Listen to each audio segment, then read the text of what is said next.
The life of Howard Hughes has long been surrounded by mystery, wealth, brilliance, and deep personal isolation, making any claim about a final revelation of love feel both intriguing and emotionally charged. Yet the truth behind such headlines is far more complex than a single dramatic confession.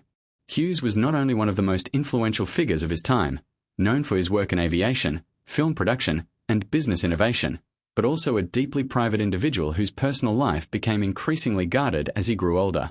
Throughout his life, he was linked to several high-profile relationships, particularly with actresses and public figures, which only added to the fascination surrounding his romantic life. Among the most frequently discussed relationships was his connection with Katharine Hepburn, a partnership that many historians and biographers have described as one of the most meaningful and emotionally significant in his life. Their relationship, which took place during the 1930s, was marked by mutual admiration, independence, and a shared strength of character that made them uniquely suited to one another, even if their lives eventually moved in different directions. Hepburn's strong personality and refusal to conform to expectations matched Hughes's own unconventional nature, creating a bond that stood out among his many associations. However, as compelling as this relationship was, there is no verified historical evidence that Hughes made a definitive, final declaration before his death naming her, or anyone else, as the one woman he truly loved above all others.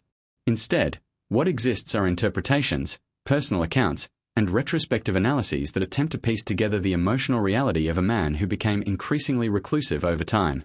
As his later years unfolded, Hughes withdrew from public life almost entirely, living in isolation and dealing with significant health and psychological challenges that shaped his final decades.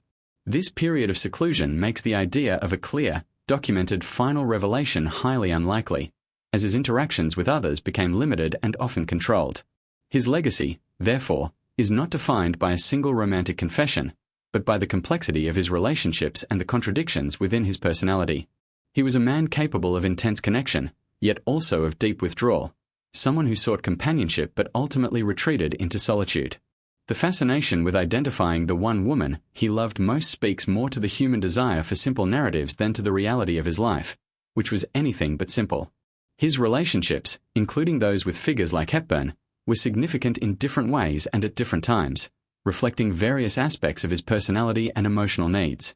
Rather than a single defining love, his life suggests a pattern of connection followed by distance, shaped by both personal ambition and internal struggles. In the absence of a confirmed final statement, the idea of a last confession remains speculative, built more on interpretation than on documented fact.